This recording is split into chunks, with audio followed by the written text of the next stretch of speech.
Hey everybody, welcome to our first promo episode with Tommaso, who I think I got his name right. It's good. It's good, Mitch. It's good enough. I'm so bad at this.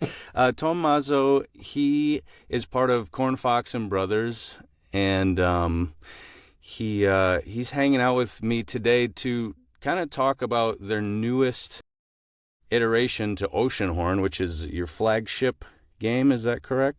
Yeah. I mean, we're known mostly for the Oceanhorn series. The studio has been doing also something else, especially in the beginning. The career of the studio. I wasn't there at the time, so I might be having this wrong. But the story I know is that they started helping out the Remedy games. You might know it from Control, Alan Wake, and a bunch of other games. So they were doing some development for a game called the Death Rally, actually a driving game where you could basically shoot other cars, which it's kind of like Twisted Metal or something. Yeah, something like that. So they started with that, and then they had their own concept for an RPG. I don't know exactly how it went in the beginning. I know that they were doing something that was a bit different from Oceanhorn, and I'm not sure how it turned into the first Oceanhorn. I heard Eiki, which is our creative director, he was speaking about it the other day, but I was only half listening, so I actually don't know the full story. But this was over 10 years ago, I think probably around 15, I'm not 100% sure. But since then, the studio has been known mostly for the Oceanhorn series, which has now 3 main titles in the lineup.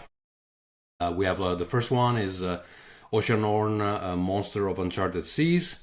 Then about 5 years ago, I think it's more 6 right now, we released Oceanhorn 2 Knights of the Lost Realm. And now in a few days, on March 5th, we're going to release Oceanhorn 3 Legend of the Shadow Sea, a long-awaited sequel to... there's been a side episode called Oceanhorn Chronos Dungeon, which has kind of a pixel art graphics. We consider it canon, but not part of the main line of the...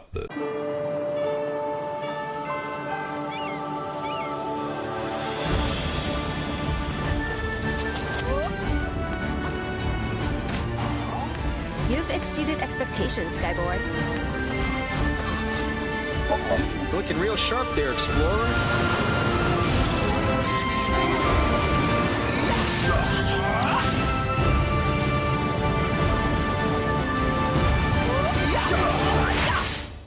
The series.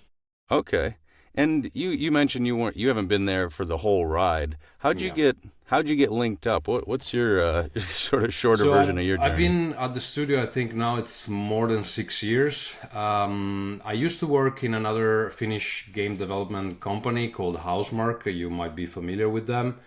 They have a game coming out now in April, if I'm correct. It's called Saros. They're now a PlayStation Studios.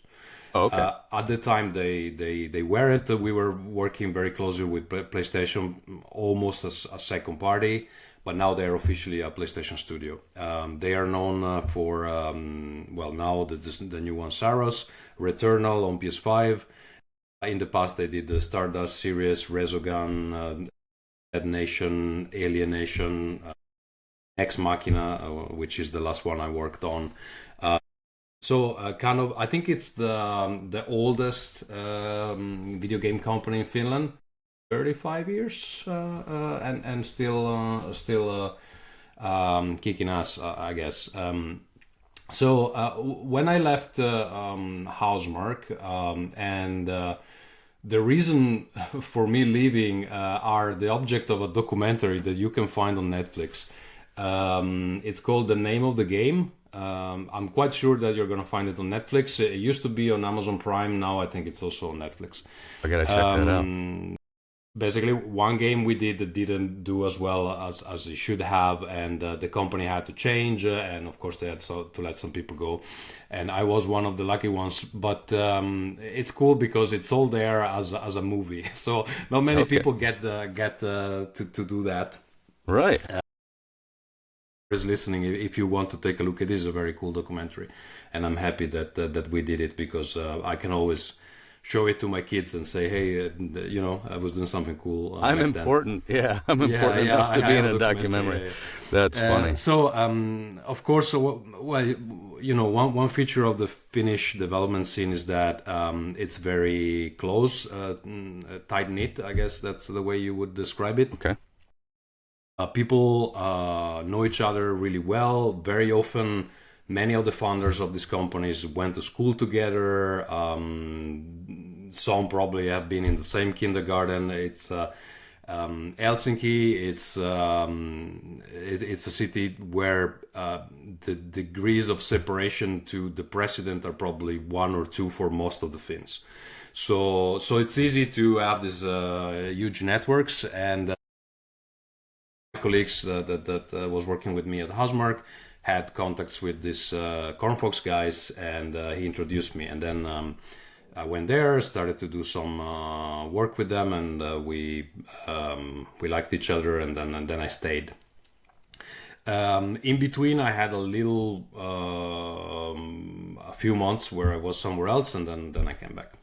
Okay, so we're pretty lucky as non-Finns to kind of be part of the, wrapped up in the mix. Yeah.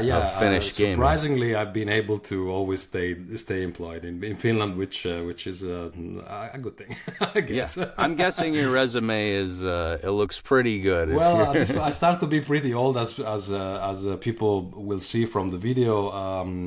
My beard is completely white almost, so I have something under my belt yet.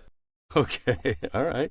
I mean, I feel like if my genes were different, we'd have the same color beard. And I think my wife would be more pumped for me to have a beard like yours, for sure. Okay, I actually have a lineup of questions today, which I normally don't come in with, but I feel like we could get to the meat of Oceanhorn 3. And my first question is, I kind of want to know what type of game. We don't have to talk about all the Oceanhorns, mostly because, obviously they're kind of similar. But what kind of game is Oceanhorn 3, and what kind of gamer does it speak to? Like, who's it really going to call to? Yeah, so I think the whole series in general is a passion project. I think the driving force behind it is Eiki Repo, which is our creative director. And it's funny because we have a similar background in games. I think we're almost the same age. I think I might be 1 year older, but we've been growing up with the same video games. We liked a lot of the same stuff, and he's clearly a big fan of some Japanese school of video gaming. First of all, Zelda. It's a huge influence on the Oceanhorn games. I mean, there's no mystery behind that. But then Final Fantasy, the Dragon Quest, the Seiken Densetsu, which is in the West is known more as a Secret of Mana. Okay. I have a good anecdote about that. Please. Just to show you that I was also into that, even though I come from a different country, because probably your listeners will understand from my name. I'm Italian. I moved to Finland about 20 years ago. But I was playing the same kind of games. About the Secret of Mana, I remember that I convinced a guy that was coming to school with me to buy it, and I managed to get him to borrow it to me before he could play it for the first time. So I got him to spend the money and then give the game to me. I wonder if was he amidst a long game and he just didn't have time? Yeah, or I don't remember exactly perhaps? how I managed to do that. I think, you know what? I think I remember, because at the time we were playing D&D together. and I was the GM in D&D, and I think I promised him some super awesome relic that he could get to his character if he would borrow me the game first. So I have this memory that I promised something like that. I love that there's a through line of D&D with all types of people. You're gonna find a ton of voice actors who are D&D centric, people in the any creative industry. That through line I feel like is huge. Yeah, now I cannot turn my computer, but basically the whole closet that I have behind here is just full of RPGs because I'm a big RPG fan. So I started when I was 9 and I never stopped. So yeah, there's definitely, and I know that also inside Cornfox, Heikki has been playing. I think more when he was younger. He has been playing a bit with his kids. We did develop for one of the anniversaries homemade Oceanhorn RPG that maybe one day we will release in the wild. Wow! Yeah, it was just for us to play, but it's actually quite fleshed out, and so it's not impossible.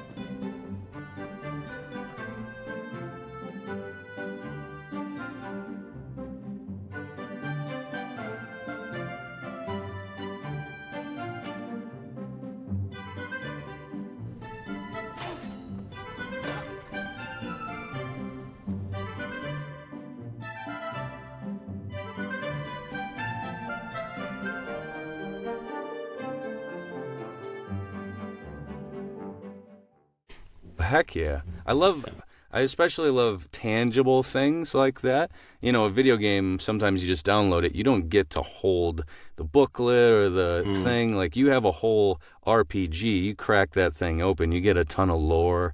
You get the art right in front of you. Yeah, it would be awesome, to be honest, to have like some more physical artifacts coming from Oceanhorn. Like an art book would be amazing. We've been discussing the second game has Tarok as a mini game, which is a card game. It would be awesome to do that, and I'm happy to report that Tarok is coming back in Oceanhorn 3 with some new rules. And we've been definitely discussing like, hey, it would be cool to create an actual deck so we can play. I remember when the game was still in development, did develop one version of Tarok that did not end up in the game. It was quite different from what we have, but I made some physical stuff just because it was a nice project that I had fun doing, and I felt like I wanted to do it basically.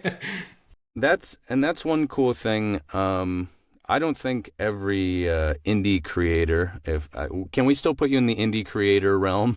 Yeah, so this is an interesting aspect of the working at Cornfox, because people from outside always assume that we're much bigger, that we're a much bigger company. And right now we are 9, if I count correctly, and people think we are like 50. Okay. So it's like, compared to the scale of the team, I think the games feel quite big. Based on what I've seen, I'm like, whoa. You know, and I've only talked to two of your employees so far. Yeah. What I was getting at is the mini game Tarok is like, it is its own thing. You guys obviously put a lot of time into that. There's artwork involved. You know, how cool. And how does that come from a D&D background? Is it like a collective of people who wanted it? So Tarok is especially, I think, is more Final Fantasy inspired. I think if I'm correct, Final Fantasy 9 had something very similar. Final Fantasy 8 also had it. I don't remember which one is the main source, if it's the 8 or the 9. They both had a card game, and they are similar. I can't remember right now which one was the main, but I know that is the main inspiration. But if I have to be honest, like in the office, I think half of the team plays Magic the Gathering. Yeah. It's a very simplified version of Yeah, they're always discussing Magic, and so there is a passion for nerdy stuff. We have like Warhammer enthusiasts. I'm into RPGs. We've been discussing many times, hey, we should play some board games. Actually, we have played some board games together, especially when there are some events. Nice. So, I mean, it's a small studio, but there's quite a lot of hobbies that are tangential to what we do, but they also inform a little bit what ends up in the games. Sure. I mean, that makes sense, right? You don't just want to focus on one thing to have a nice, well-rounded game. I mean, it's good to have different perspectives. So it's even something that doesn't seem completely related might give you ideas to implement in the game. You know? Yeah, it's like kind of clearing your head. You'd go outside, have a walk. You play a 8-hour board game with your friends. Whatever gets your mind in a different creative space. Definitely, I feel that too. Here, trapped in my booth all the time. I'm wondering what your favorite part of this game is. What gets you pumped about? I mean, you've been around it for a long time now. So my story with this game is interesting because I had 2 different roles in the game. Maybe 3. In the early phases, I have been part of the story team. So I was there when the guidelines of the story were put down. We, together with Heikki, the creative director, and then Tom Hakkala, which is principal. I don't even know what is it formal title at the moment, because in such a small team, the titles have significance up to a point, but he's one of the main level designers and narrative. I would say the narrative director, because much of the implementation of the story. Narrative designer, maybe. Much of the implementation of the story in the game comes from his work. And so I was part of this team, and I remember in the beginning, the way we proceeded in phases and in iterations. So I remember writing very early, several years ago, example quests for the game that they didn't end up in the game, but they helped us understand would this quest actually work with the systems that the other part of the team is developing? Because you can write whatever you want in the story, but then it has to work as a game, right? So you need to proceed getting closer and closer to what actually can be done in the game, especially when I mean, you don't have 400 people like Assassin's Creed, you have like a smaller team. Yeah. So I've been working on the story in the beginning. At some point, I was also implementing a little bit of quests in the game. I'm the least technical person in the team, so for me it was also a bit of a learning curve. I was really frustrated in the beginning because I had to learn the engine, which is hard. Yeah, I can't imagine being a creative and then having to learn the technical skills. But it was interesting because I could see that, something that feels so good on paper, actually when you try to do it in the game, it's not such a good idea, and then you need to make changes, and then you need to iterate. It's really hard to keep track of the changes. The game has changed so much from when we started, and that makes sense. The quests have changed a lot. The story points, well, the main ones are the same, but the details have changed. And then in the last year, I think I've been moving more towards a marketing role, just because the launch was approaching, and the rest of the team was able to handle it. So that's the thing. Okay, so it sounds like the creative side is more the storyline is your bread and butter, the part you're most pumped about. Like personally, I do like playing the game, and there are some things in the game that I know I had a significant contribution on, and I really like to see how that came out, and I can always point to some details like, hey, this is there because I want Yeah. it there. So Like so building a that's- house and you put that's- the roof on or whatever. Yeah, that's very nice. But I have to say, like, to be completely honest, most of the work on the story that is in the current game, it's because of Tom and Heikki. So my contributions were informing the rest in the beginning, and then the game was like the story was mostly handled by them. Okay. So kind of on that note of the making of it, was there any interesting stories that happened in the middle of making it? Anything weird that might have come up, or like a big story clash, or any sort of insider scoop about the creation of this iteration?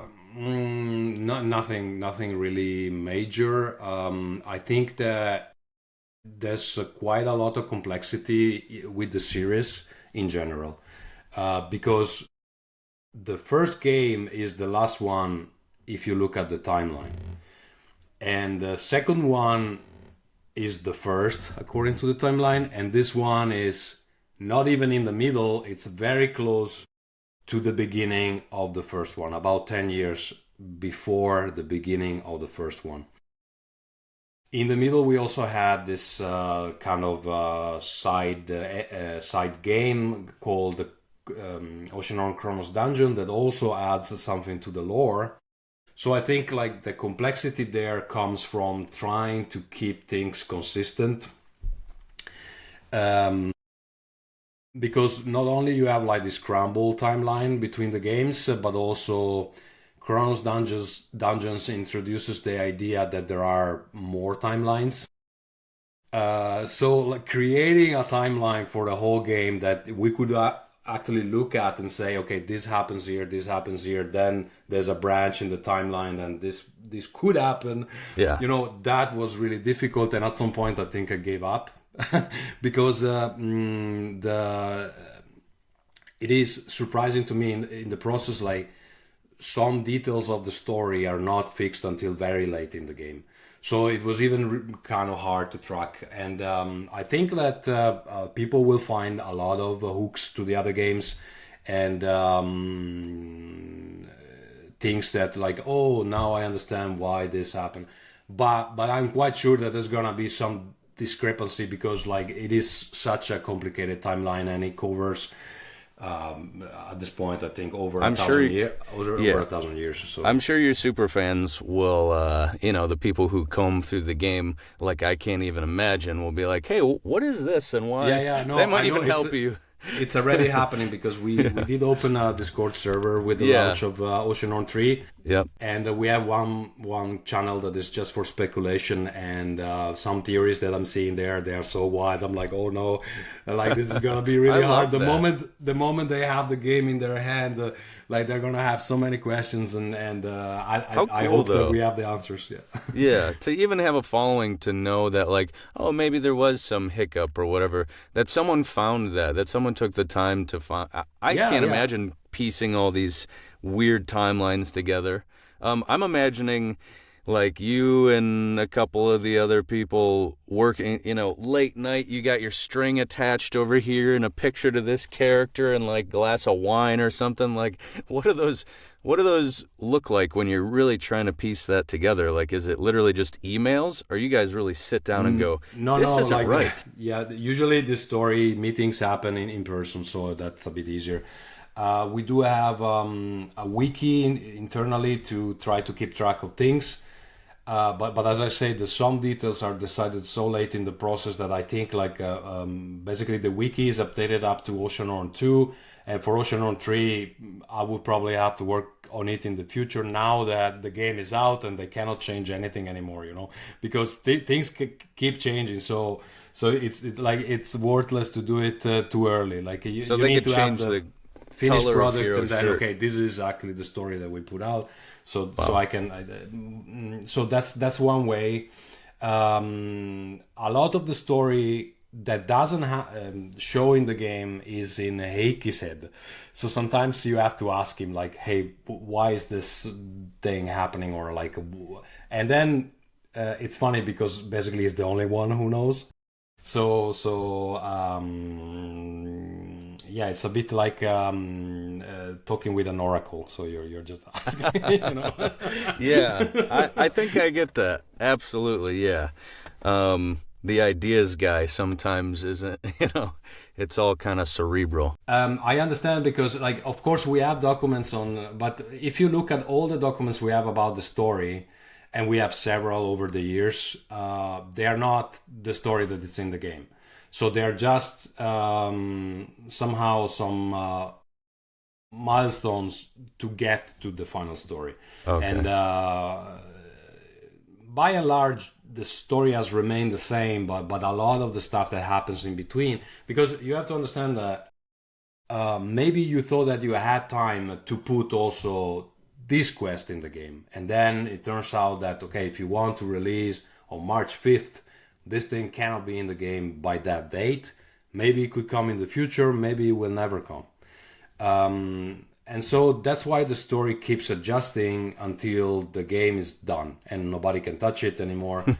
I never thought about that before. Yeah, it's also not completely true, because like at the end of when we released Oceanhorn 2, it had a certain ending, which I loved in the beginning. Like the first time I saw it, I thought it was great, because it's a bad ending.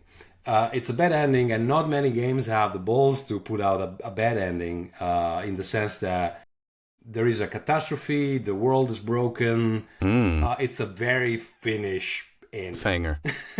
Like, not feel good ending at all. Oh, wow. And people complained about that because they like, of course they expected we want closure. Yeah, they wanted more. They wanted a happy ending, and so in the following updates, that ending was updated with a bit more feel good content. It is largely the same, but there's also some things that explain some aspects a bit better. And I feel this has happened with Mass Effect 3, for example, which is a game that we often discuss. So I mean, it's a fluid process. Like it takes some time before the dust settle in a way. Okay, so some people got to see the finish ending, and then now it's been changed. Somebody got to see that. Yeah. I remember that. Well, there were some parts that have been added on after the ending. There's another ending, basically, that wow. It's a bit more, because the main one was about the world and what happens to the world, and people complained that we don't know exactly what happens to these characters, so we added a bit more story bits about these characters. That is interesting to really get strong-armed by the fans, to like have it wrapped up. My wife's the same way. If the ending is like a little, she's like, "What happened? Like, tell me." She darn near shaking the TV. That's pretty funny. So, I guess in the same vein, to be a 9-person crew, and probably far less than that when Cornfox and Brothers started out. Yeah, they started in 3 people. It's right. Heikki, Antti, and Jukka, which Antti and Jukka are 2 brothers. So those are the brothers in the name of the company. And Cornfox, it's because the surname of Heikki, it's another word for fox in Finnish. I guess it's a more older version of, because it's not the currently used word for fox. Okay. And brother's surname has something to do with corn, so it's Cornfox and Brothers. Oh, okay. So that's the story Perfect. of the name. Yeah.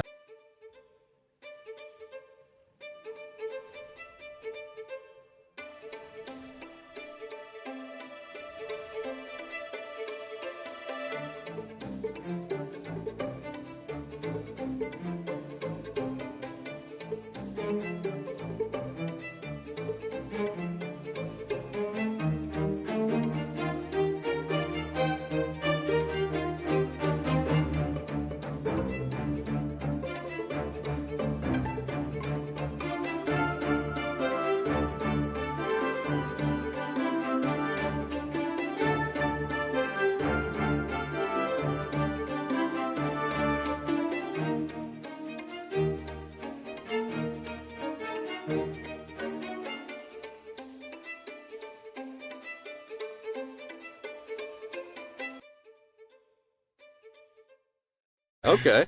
Well, I'm glad I pulled that out of you accidentally.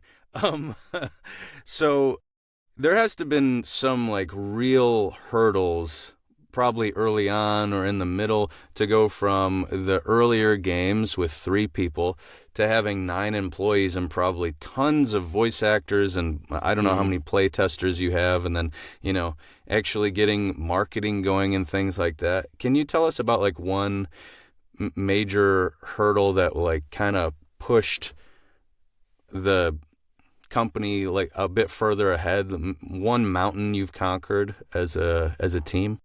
So when I joined the company was already more than 3 people. I think I was number 7 maybe at the time. Then there's been some change of personnel over the years, but I think the major problem for all, I've been there for Oceanhorn 2, and Oceanhorn 3 has been the scope of the games. I remember very clearly in the beginning of Oceanhorn 3 that the decision was like, oh, Oceanhorn 2 was so big, like we were so stressed by the end, let's make a smaller one. And this game is, if not 1.5, probably 1.2 times the previous one. So it is hard really to see 5 years earlier how big certain decisions would make the game. So, for example, now we can go around with the boat. Cool. So we have this feature. It's clear that you need to have somewhere where the boat can go. And what is that? It's a sea. What's in the sea? There are islands. How many islands do we want? Do we want 5? No, we want 10. We want 13. Honestly, I don't remember like how many islands we have there on day one. There's probably gonna be more in the future. It's something we would like to do. I don't know if it's gonna happen, but okay. So it's a bit hard to see like the impact of certain early design decisions. Another one we decided, and I think this was a really good decision. It's one of the favorite part of the game for me. The hero can jump this time, and it sounds like, oh wow, like jumping in games has been around since before Super Mario. I was surprised in Oceanhorn 2 that, and then it jumps for you. Thank goodness I don't even need to think about that. But you know why it does like that? Because that's something that was introduced by Zelda Ocarina of Time. So in Ocarina of Time, your hero couldn't jump. Link couldn't jump, and it would jump for you exactly in the same way. So I guess I don't know why the decision was made that wasn't there, but the idea was like, let's do it like Ocarina of Time, which is one of the most revered Zelda episodes. But it turns out that actually people want to jump. So it's like, okay, let's put jump this time, but how can we make it more interesting? And the way to do it was the gliding. We have a new character that hero can find very very soon into the game, and it's a little robot, an automaton we call it, and the name is Giro, and hero can basically grab him and glide. And when you make that kind of decision, then all of a sudden you have introduced gravity. Gravity, the necessity to have some maybe platforming areas, a lot more verticality to the levels. Now people might want to go up, which is not something that you would do in the previous game. There was the hook that would basically bring you to the higher spots. Yeah, like a grappling hook. But right? We have something very similar here in the more advanced game.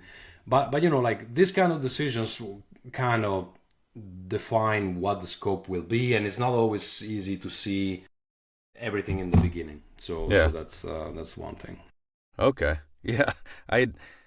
This is just maybe any project I do. You do a home construction project, or you write like a short story, and you're like, well, I haven't really defined this thing, or I haven't quite figured out how to put this together. And then the job becomes way bigger than you expected. You got to go back to the hardware store. You got to whatever the metaphor you want to use is, no project is going to be that little, little more easy moving project. Parts you have, the harder it is to. And now they're swimming under sea, which looks like a blast in the game, correct? Yeah, there's diving. And it's an ability that the hero will use to reach certain spots in the game that otherwise you wouldn't be able to reach. There are some secrets underwater. We hope to add a bit more in the future. Like the game is very much focused on what happens on the islands, but there is the possibility to swim. You need it to proceed in certain parts of the game, and Oceanhorn 2 also had it. There were some sections underwater. I think it works really well, the diving. So I hope that maybe we could add a bit more. Okay, yeah. I mean, it's so much, and it's so beautiful. And it looks like a blast. It was fun to be able to be a voice in it. Who voiced Hero and Giro? Can you tell me? Are you allowed to tell me? I need to check the credits because I don't remember. So the guy that voices Hero, I know he's worked also on some Final Fantasy. Okay. If you ask me the exact name, I need to check it because I don't remember. Okay. I didn't set you up with those questions. I'm not involved with the voice actors, so I have to actually look at the credits. I'm sorry. I could have pre-prepped you with those ones. Yeah, I didn't expect to ask that. Sorry. There are many things I don't remember just from the top of my head, so sure. It's okay. My final question. Where can we get Cornfox and Brothers merch, like that sweet Fox hoodie you've got right there? This is something we've been discussing so many times because it would be cool. We know that people would like it. That we have like boxes and boxes of t-shirts, and we have swags.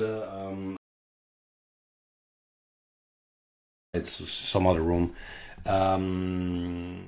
We could, like, if we ever figure out a way to do the tarot, we could. But the problem becomes is not making them. It's just like logistics at the moment. It's a nightmare. Sending stuff around the world is difficult, especially to the U.S. right now. Yeah, I know very well. But it becomes its own job if you do that. Like if you have a store and you need to sell this merchandise, so it's always been a bit tricky. We've been discussing many times doing competitions.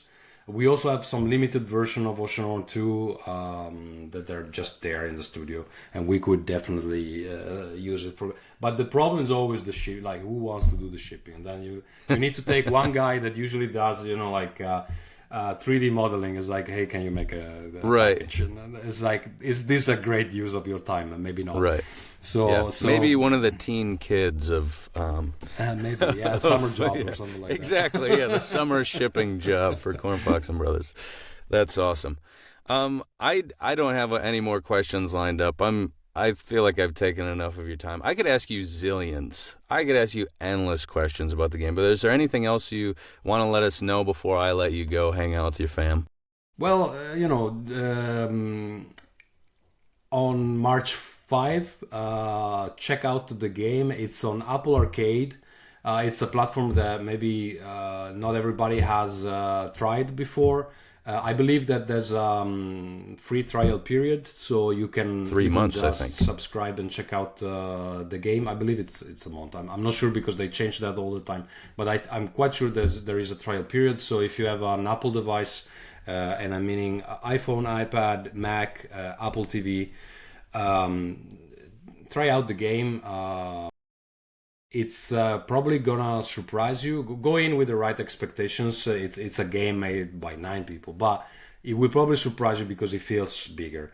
So I think at this scale of a team, we delivered a really clean and good experience, and there are many Oceanhorn fans out there that can confirm what I'm saying. Other than that, maybe I have a question for you. How did you like doing these characters? It was so cool. I was lucky enough. I don't know. I love live direction, so I was in my booth alone, going like, "How does this person sound? They look this way. How do they how is this person, the father of Hero, how is he going to sound compared to this Tarok player who, for me, is kind of slightly like, I don't know, a little, he's kind of in your face and feels like he's goading you into playing. I actually don't know if that's what you guys were looking for, but it was such a blast to have almost, I want to say like 90% creative control of, you give me these specs, I figure out what that means, and then we run. Yeah, I can tell you that when we were getting back the samples from voice actors, we would spend the whole afternoon listening to them at a very high volume, and by the end I was like, just pick one. Because after 3 hours of hearing like samples, it's like, man, just it's fine, these are all great, just pick one. When you were doing like the talent search sort of thing, or sorry, when you were searching for talent, or when you had the talent? No, because usually we would get these huge batches of voice samples that would go into the game, and then Heikki likes to play them one after the other for hours on end. Oh, okay. So I can hear the whole voiceover of the game really loud in the studio. Yeah. So So that those are interesting moments that you have, like when you have a small office, but I mean, like honestly, I'm surprised by the quality of some of the actors we had on board. So I don't think there's much to jealous of bigger titles in this regard. I think the whole soundtrack and the audio, it's been really nice. Yeah, you've had, from what I've noticed, you've over the years had some really big names with your games, and this game's no different. You have some. I'm not among the big names, but you have some really nice, well-known voice actors, and people can look forward to. We have one that has been in all three of the games, which is Ray Chase, which you probably know from other games as well.